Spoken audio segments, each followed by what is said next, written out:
풍년중 처음 하신 그 곡은 제가 알기로는 그 인도에서 국가 행사 때 국경일 때 이 찬양곡을 연주한다고 합니다. 그리고 피파 그 월드컵 축구 있잖아요. 피파 그 행사를 시작할 때 개회식 할 때도 이 찬양곡을 사용한다고 해요. 그러니까 굉장히 유명한 찬양인 것 같습니다. 은혜 받았습니다. 잠시 기도하겠습니다. 좋으신 하나님 아버지 감사합니다. 저희들을 사랑하시고 1919년 3월 1일 빼앗긴 나라를 되찾기 위해서 맨주먹으로 일어섰던 우리 선열들 106주년이 꼭 되는 오늘 저희들은 이 세상을 이기고 나라를 견고히 세우고 우리 개인과 가정과 자녀와 직장과 사업을 세우고 세계와 열방을 바로 세우고 하나님께 영광 돌리는 하나님 나라를 이루는 데는 이 말씀이 가장 강하고 크고 능력 있는 말씀인 줄로 믿고 말씀 앞으로 나갔습니다. 이 아침에 말씀으로 저희들을 새롭게 하여 주시옵고 말씀이 우리를 붙들어서 주님의 뜻을 이루고 주님의 나라를 이루는 데 쓰임받을 수 있는 우리 모두가 되도록 은혜 베풀어 주시옵소서. 예수 그리스도 이름으로 기도드리옵나이다. 아멘. 오늘 꼭 106주년 되는 날입니다. 3.1절 106주년 1919년 3월 1일 참 얼마나 참담했겠습니까? 나라를 빼앗겼습니다. 그 나라를 빼앗길 때 그 정황을 보면은 사대부들 양반 따지고 성리하고 인륜을 얘기하고 상강오륜을 얘기하고 했던 사람들이 사실은 입술로만 상강오륜을 얘기했습니다.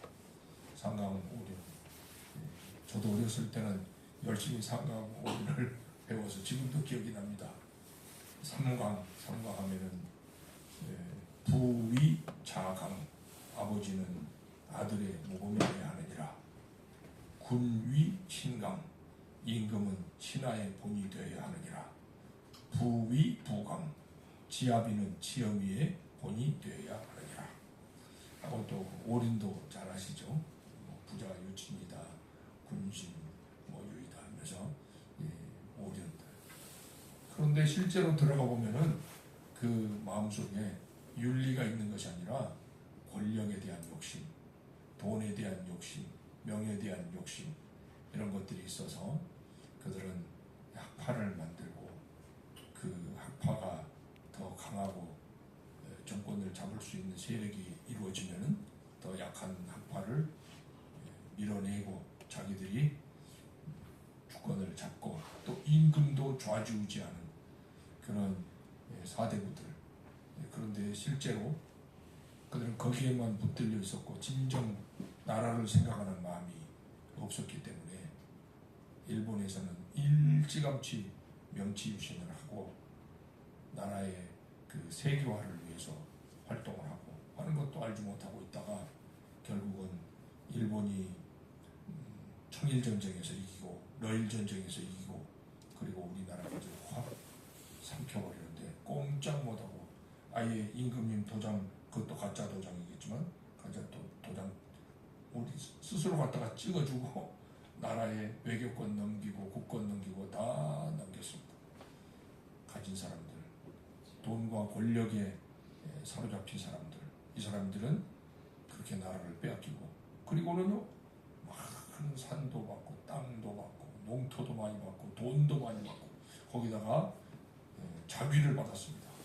공작, 후작, 백작, 자작, 남작 자귀를 받고 그리고 떵떵거리며 사는데 정말로 나라 빼앗긴 것 때문에 슬퍼한 사람들은 국민들이었죠. 국민들. 그들이 하대했던 국민들이 나라를 되찾기 위해서 앞장섰고 그 국민들의 주도적인 선봉에 섰던 사람들이 기독교인들이었다는 것이 얼마나 감사한 일인지 모르죠. 아시는 대로 33인 우리 그 독립 선언서를 기초했던 33명 중에서 천도교 송병리를 비롯한 천도교인들이 15명, 그리고 만해 한용원을 비롯한 불교인들이 2명, 그리고 기독교인이 16명. 그때 당시 우리나라 인구가 한 2천만 명 정도 됐는데 기독교 인구는 20만 명이 채 안 됐다고 합니다. 1%도 안 되는 기독교 인구가 독립선언서를 기초하고 낭독하고 하는 데는 16명. 그 16명 중에 그 유명한 남강 이승훈 선생, 오산학교를 세우신 이승훈 선생이 계시고, 또 우리 한국의 1907년 평양 대붕을 시작했던 길선주 목사님이 거기에 또 대표로 들어가시고, 한국 새벽기도회를 처음으로 시작하신 분이 길선주 목사님 아닙니까? 그런 분. 또 장로교 쪽에 양전백 목사님. 거기 보니까 16명 중에 그분들의 프로필을 제가 한번 살펴봤더니 목사가 10분이에요. 목사가 10분. 그런데 요즘은 아무것도 모르는 분들이, 역사를 잘 모르는 분들이 목사가 왜 정치 얘기를 해요? 이런 얘기를 합니다. 그때 목사가 나라를 되찾기 위해서 앞장서지 않았더라면 누가 따라겠습니까? 누가 따랐겠어요? 유명한 유관순 열사도 사실은 그 정동감리교에서 목사님으로부터 영향을 받은 이화학당의 학생이었잖아요. 어린 여학생이 앞장서서 태극기를 들고 일본 그 군인들의 죽창 앞에서 맨몸으로 나가서 덤비고 그랬지 않습니까? 이런 힘들이 어디서 나오느냐? 이런 힘들이 예수 그리스도의 십자가 부활의 복음에서 나오는 줄 믿습니다. 하나님께서는 우리를 구원하시기 위해서 독생자를 아낌없이 이 땅에 보내셨지 않습니까? 보내시고 예수님은 이 땅에 오실 때 분명히 돌아가실 줄 알고 오신 거죠. 죽으시려고 오신 것이죠. 죽으시려고 오시는 계획을 하나님은 처음부터 자신을 그렇게 계시하셨습니다. 출애굽기 3장에 보면 모세가 이제 40세까지는 바로의 궁중, 애굽 바로의 궁중에서 있다가 또 40부터 80세가 될 때까지는 미디안 광야에서 장인 이드로의 집에서 처가살이를 하고 나이가 80이 되었을 때 호렙산 떨기나무 불꽃이 이렇게 떨기나무에 불이 활활 타고 그러는데 이 나무가 사라지지 않으니까, 사그러지지 않으니까 그 앞에 갔을 때 하나님께서 모세를 부르시잖아요. 모세야, 이곳은 거룩한 곳이니 네 발에서 신을 벗어라. 그리고 거기서 사명을 받게 되고, 모세는 하나님의 이름이 누구시냐고 묻게 되죠. 만약에 제가 가서 우리 백성에게 우리를 인도해 내시라고 명령을 해주신 분이셔, 내가 그 명령을 받고 왔다. 이럴 때 우리 백성들이 너를 보내신 자가 누구냐 하고 물어보면 내가 무엇이라고 대답을 하리까? 그랬더니 주님이 말씀하시되 나는 여호와라고 말씀하십니다. 여호와라. 나는 스스로 있는 자라. 우리는 그렇게만 알고 있지 않습니까? 그런데 히브리 그 알파벳으로 보면은 요드, 해, 와우, 해. 그런데 이걸 전부 풀어보면은 이 히브리 글자는 표의 문자이기 때문에 한자처럼 글자 한자에 한자 자체가 뜻이 있는 겁니다. 히브리 알파벳이어야 돼요. 그래서 요드, 해, 와우, 해. 요드는 손이라는 뜻을 가지고 있고요. 해는 보라. 또 와우, 못이라는 뜻이 있고 해는 보라. 그러니까 그 이름은 보라 그 손을, 보라 그 못을. 이게 여호와라는 거, 이게 야훼라는 거예요. 야훼. 보라 그 손을, 보라 그 못을. 누구를 얘기하는 겁니까? 처음부터 야훼라는 이름 속에 주님께서는 팔을 벌리시고 십자가에서 못 박히셔서 죽으심으로 우리의 허물과 죄를 깨끗하게 청산하실 분으로 그렇게 계시하셨다는 거죠. 그리고 요한 복음에 보면 요한복음 19장 19절에 보면은 예수님을 본디오 빌라도가 이제 십자가 못 박도록 허락했죠. 그리고 예수님 십자가 못 박았어요. 그 위에 나사렛 예수 유대인의 왕, 나사렛 예수 유대인의 왕, 이렇게 글자가 적혀 있었는데 그 대제사장이 자칭이라고 쓰시오. 자칭 나사렛 예수 유대인의 왕이라고 쓰시오. 내가 쓸 것을 썼다 이러면서 거절했는데 그 나사렛 예수 유대인의 왕 첫 알파벳을 이니셜로 해서 뽑아놓으면 야훼가 된다. 야훼가 된다. 이것은 정말로 놀라운 하나님의 그 계획. 하나님은 모든 일들을 계획하고 준비하시는. 그러니까 어떤 일들을 그냥 하나님은 갑작스럽게 우리가 생각할 때는 갑작스럽게 하시는 것 같지만 실제로 하나님은 아주 오랫동안 준비하시는, 계획하시고 준비하시는 그런 하나님이심을 보게 됩니다. 한 예를 들어서 루시 시어머니를 끝끝내 따라옵니다. 시어머니 나오미가 야, 남편도 죽었고 우리 아들들도 죽었다. 우리 고향으로 가자. 고향으로 가려고 하다가 딸들아, 나는 가면 내 고향이지만 너희들한테는 이방 땅 아니냐? 그러니 너희는 너희 친정으로 돌아가서 거기서 새로운 남편을 만나서 행복하게 살라. 그러는데 며느리들이 아닙니다. 우리도 어머니 따라가겠습니다. 이때 나오미가 이제 아니지. 내가 너희들을 데리고 간들 너희들을 위로해줄 남편을 내가 가지고 있지 못하지 않느냐. 내가 혹시 지금이라도 재가를 해서 아이를 낳고 그 아이들이 남자라고 한다 하죠. 그래서 그 아이들을 너희들에게 남편으로 줄 때까지 기다리게 한다면 얼마나 시간이 걸리겠냐. 그러니 친정으로 돌아가라. 이때 오르반은 어머니에게 인사하고 돌아가고 룻은 아니옵니다. 어머니, 나라와 하여금 어머니를 떠나라고 하지 마십시오. 어머니께서 가시는 곳에 나도 가고 어머니께서 머무시는 곳에 나도 머물고 어머니의 하나님이 나의 하나님이다. 어머니의 백성이 나의 백성이다. 어머니께서 죽으시는 그곳에서 나도 죽어 거기 묻힐 것입니다. 만약에 죽음이 나와 어머니를 나누기 전에 내가 어머니를 떠난다면 여호와께서 내게 벌을 내리시고 더 내리시길 원하나이다. 그 믿음을 가지고 그래서 이제 결국 나오미를 따라서 룻이 왔죠. 그리고는 이제 고향 땅으로 베들레헴으로 왔고 그 다음 날 룻이 이제 이삭을 주우러 밖으로 나가는데 우연히 보아스의 밭에 가서 이삭을 죽게 됩니다. 근데 이 우연이라는 말이 룻한테는 우연이지만 하나님께서는 계획적으로 하신 것이죠. 룻의 마음속에 믿음을 주시고 어머니를 끝까지 내가 따라가면서 모시리라 하는 그런 마음과 결단을 주시고 그리고 기어이 어머니를 버리지 않고 어머니를 따라서 베들레헴 땅으로 왔고 그리고 어느 날 우연히 룻은 이삭을 주우러 밭에 갔는데 하나님께서는 룻의 발걸음을 계획적으로 보아스의 밭으로 인도하신 것이 확실합니다. 그리고 거기서 룻기의 결론은 그렇게 끝나죠.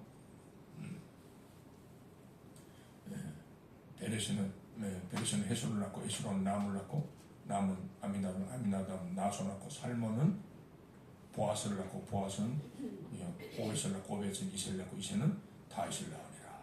이제 이렇게 마지막으로 그게 되지만 이게 마태복음 1장으로 가서 그 족보를 보면은 살몬은 라합에게서 보아스를 낳고 보아스는 룻에게서 오벳을 낳고 오벳은 이세를 낳고 이세는 다윗을 낳으니라.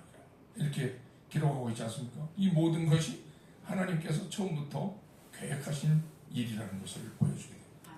오늘 여기 본문에 그날에 이렇게 말하고 있는데 하나님이 뭔가를 계획하고 계신다는 거죠.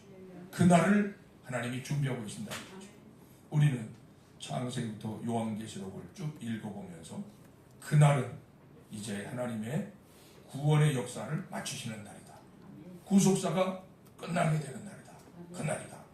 그날에는 어떤 일이 일어나게 되느냐. 그날에는 악한 하나님을 대적하는 악한 마귀와 그를 따르는 자들이 모두 심판을 받고 영원한 불못으로 들어간다. 그리고 그날에 하나님의 백성들은 새하늘 새 땅 새 예루살렘으로 들어간다. 거기서 주님께서 사람들과 함께 장막을 함께 하신다. 그 눈에서 눈물을 씻겨주심에 다시는 애통하는 것이나 아픈 것이나 곡하는 것이나 죽는 것이 있지 아니하리니 전 것들이 다 지나갔습니다. 하나님께서는 그 날을 준비하고 계십니다. 그런데 그 날에 대해서 우리는 참 궁금하고 그 날이 언제쯤일까 하고 참 알고 싶지만은 주님께서 말씀하십니다. 그 날에 대해서 질문하는 제자들에게 그 날에 대해서 너희들은 알 바가 아니다. 그것은 아버지께 속한 것이다. 그것은 아들도 알지 못한다. 그런데 너희들이 해야 할 일은 오직 성령이 너에게 임할 것이다. 그러니 너희가 성령의 충만을 얻고 예루살렘과 온 유대와 사마리아와 땅끝까지 이르러서 내 증인이 되리라. 이제 이렇게 말씀하시죠. 오늘 이사야 27장 1절의 이 본문 말씀에도 그날이라는 것은 하나님께서 반드시 이 흑암의 세상을 또 악한 사탄의 세상을 멸하실 날이 반드시 준비되어 있다. 우리가 결론을 알고 인생을 살아간다면 아무리 힘들고 어려운 일도 넉넉히 이길 수가 있는 것입니다. 지금 예를 들자면 지금 내가 밥을 먹지 못하고 지금 내가 몸 상태가 좋지 않고 그런다 할지라도 일주일만 참으면 밥을 먹을 수 있어. 일주일만 참으면 이 고생이 끝나. 그러면 어찌하든지 참 견뎌내려고 할 것입니다. 어찌하든지 견뎌낼 것이다. 오늘 그날이라는 말씀 속에는 정말 그 하나님께서 주시는 큰 소망이 있고 큰 위로가 있는 그런 말씀이라고 생각이 됩니다. 그날이라는 말씀하시기 전에 하나님께서 이사야를 통해서 그 주시는 메시지들은 너무나 그 절망적인 그런 메시지들이 막 많이 나왔습니다. 절망적인 메시지 나오고 하늘이여 들으라, 땅이여 귀를 기울이라. 내가 자식을 양육을 했는데 그 자식이 아비를 배반하였도다. 소는 자기 구유를 알고 두루미는 돌아올 때를 아는데 내 자식들은 돌아올 때를 모르고 하나님을 거역하고 버리고 갔고 그런 그 절망의 외침으로 그래서 결국 너희들에게 무슨 심판이 있으리라고 그렇게 시작을 했는데 너희들을 그렇게 만든 것이 이 악한 이놈 때문이다 하고 그놈의 정체를 여기 이렇게 말씀합니다. 그날에 여호와께서 그의 견고하고 크고 강한 칼로 날랜 뱀입니다. 날랜 뱀 리오야단, 꼬불꼬불한 뱀 리오야단. 뱀이고 리오야단이고 리오야단은 꼬불꼬불하다는 뜻이랍니다. 꼬불꼬불하다. 칭칭 휘어감는다. 칭칭 휘어감고 전설에 나오는 그 근동적인 전설에 나오는 그런 동물인데 바다에서 사는데 아주 세고 감당할 수 없는 그런 것이다. 그래서 욥기 41장에 보면은 하나님께서 리오야단의 그 예를 들어서 욥을 꾸짖으실 때 그렇게 말씀하십니다. 너 리오야단 알아? 리오야단 네가 다룰 수 있어? 리오야단의 그 눈을 한번 쳐다봐. 두 번 볼 마음이 안 나. 리오야단의 입을 벌리고 있을 때 그 입에서 불꽃이 막 나와.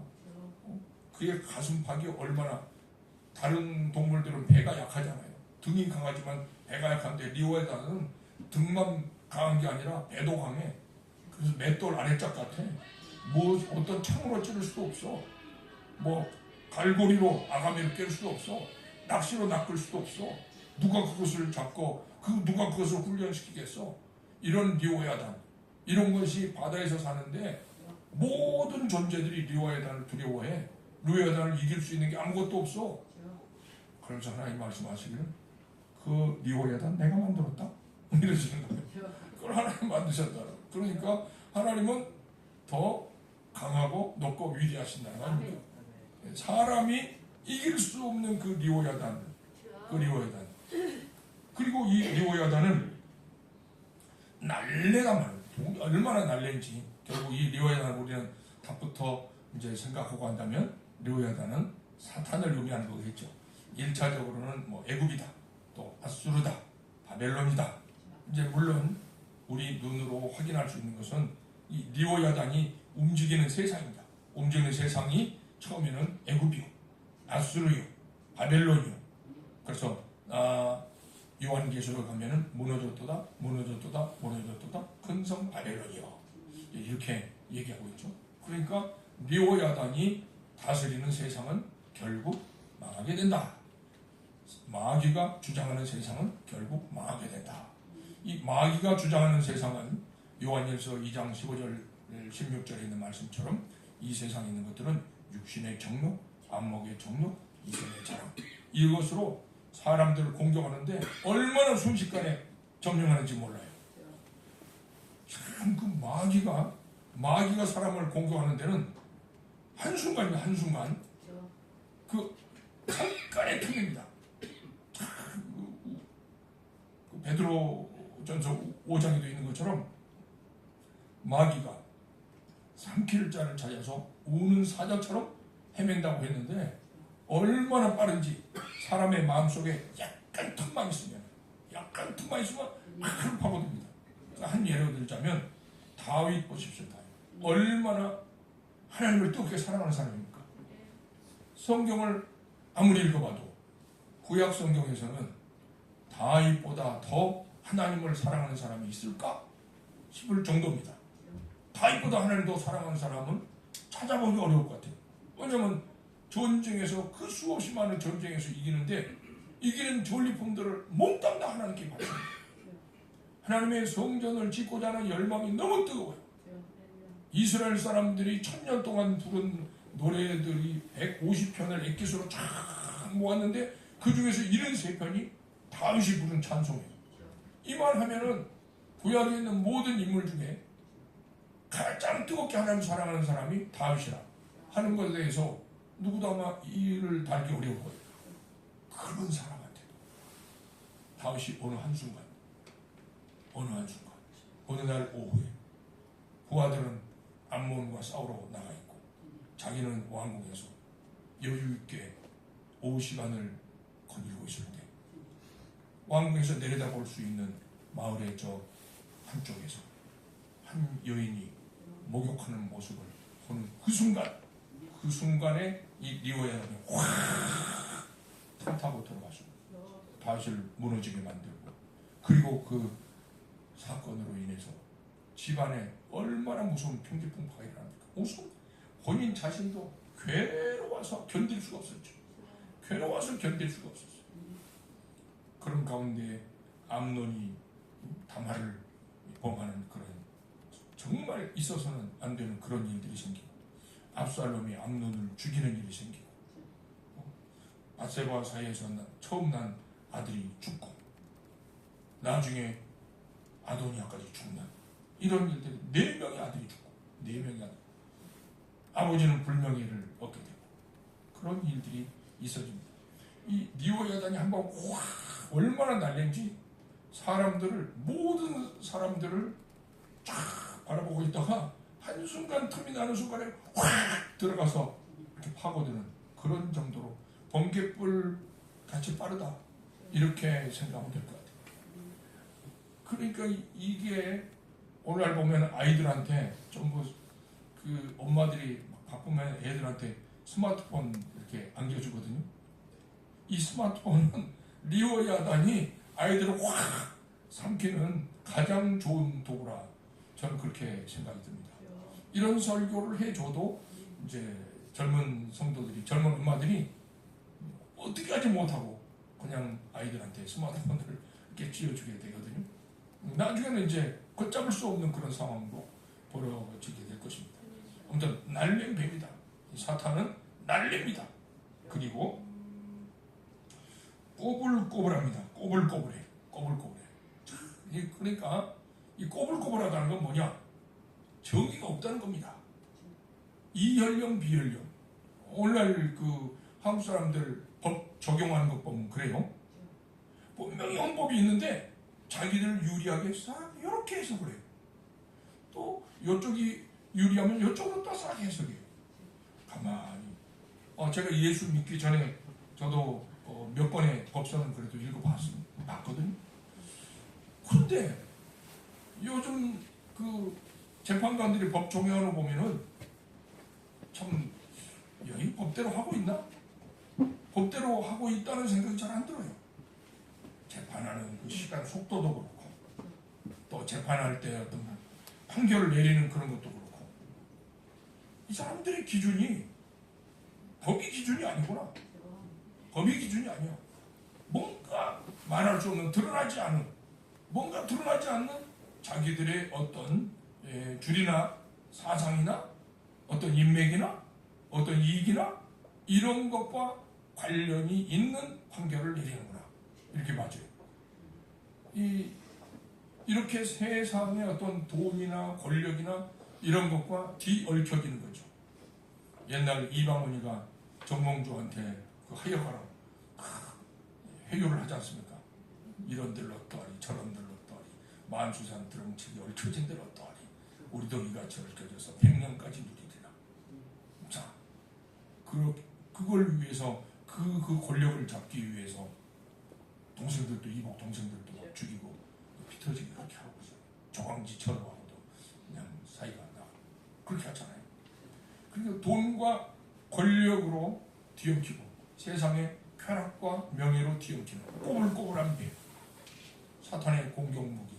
사탄은 빠르게 공격하고 사탄의 공격무기는 돈과 권력과 명예와 쾌락과 이런 것들을 가지고 세상 사람들을 꼬불꼬불하게 휘어잡게 되죠.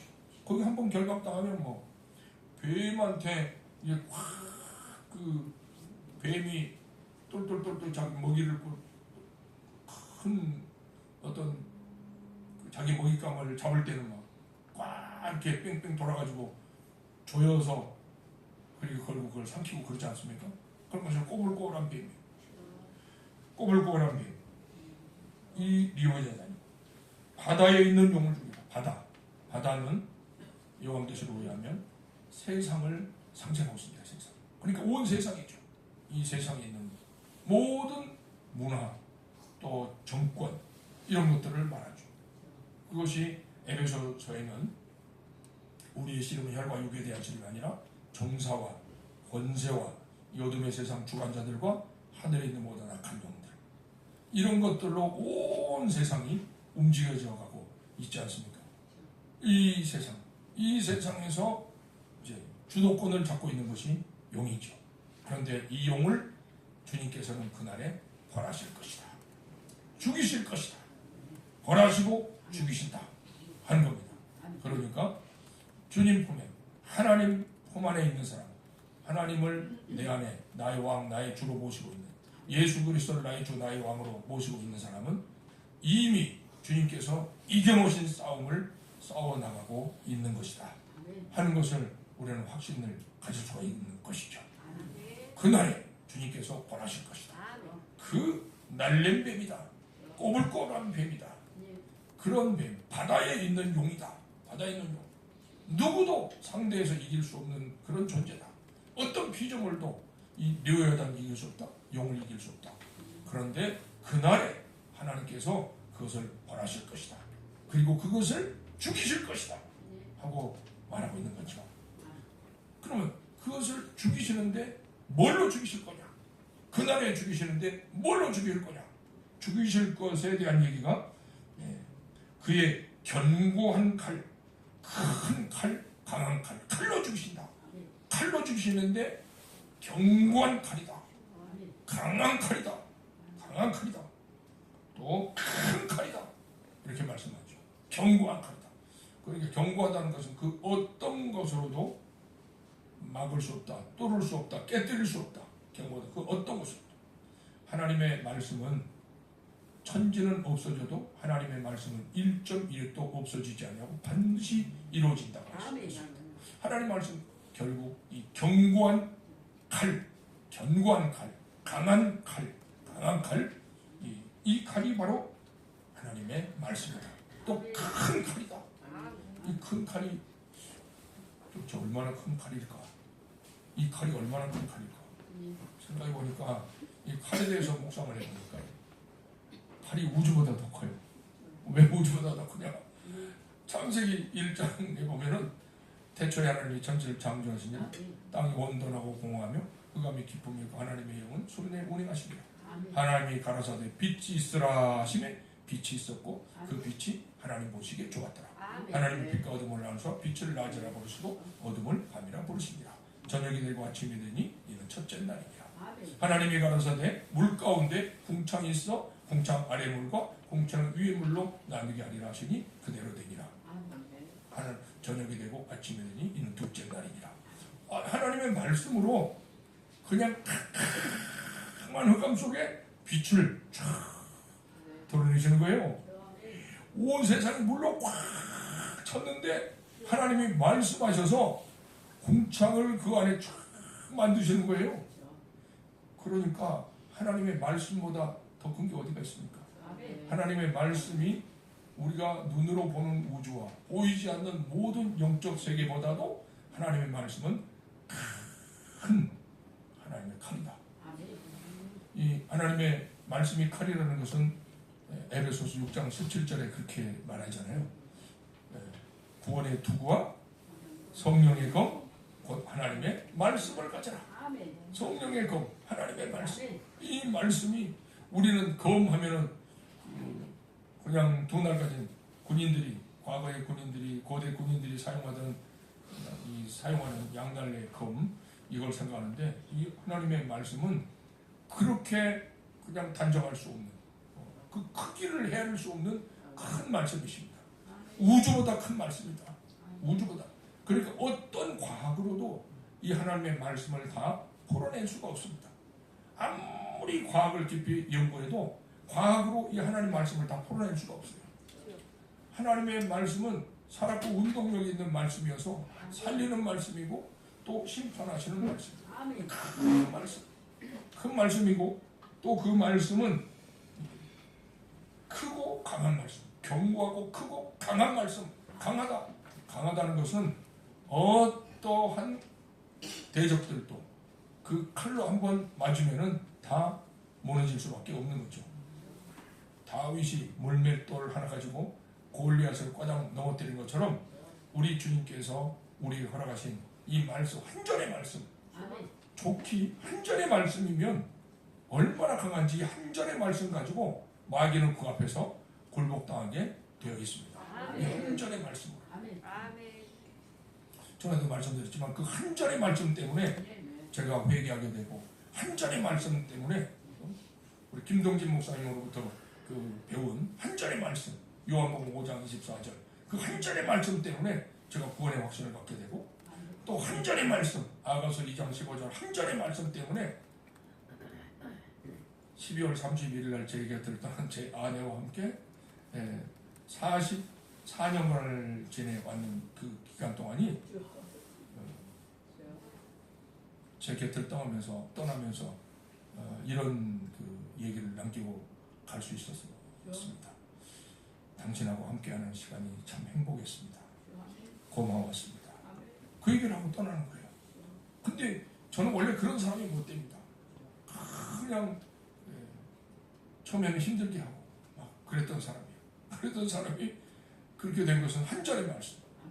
아가서 2장 15절 우리를 위하여 포도원을 보는 여우 곧 작은 여우를 잡으라 우리의 포도원에 꽃이 피었습니다. 한 절의 말씀이 얼마나 강한지 마귀의 작전을 완전히 무산시켜버립니다. 초토화시켜버립니다. 한 절의 말씀. 그래서 하나님의 말씀은 견고한 말씀이다. 강한 말씀이다. 강한 말씀이다. 그래서 나중에 보면 결국은 주님께서 이 말씀을 가지고 이 마귀를 완전히 박살을 내시는데 요한계시록을 보면 12장에서는 그것을 잡아서 무저갱에다가 집어넣으셨다가 천년 동안 무적용에 있다가 천년 후에 잠시 풀려서 사람들을 미혹하지만은 결국은 요한계시록 20장에 가면은 다시 그것이 내쫓겨집니다.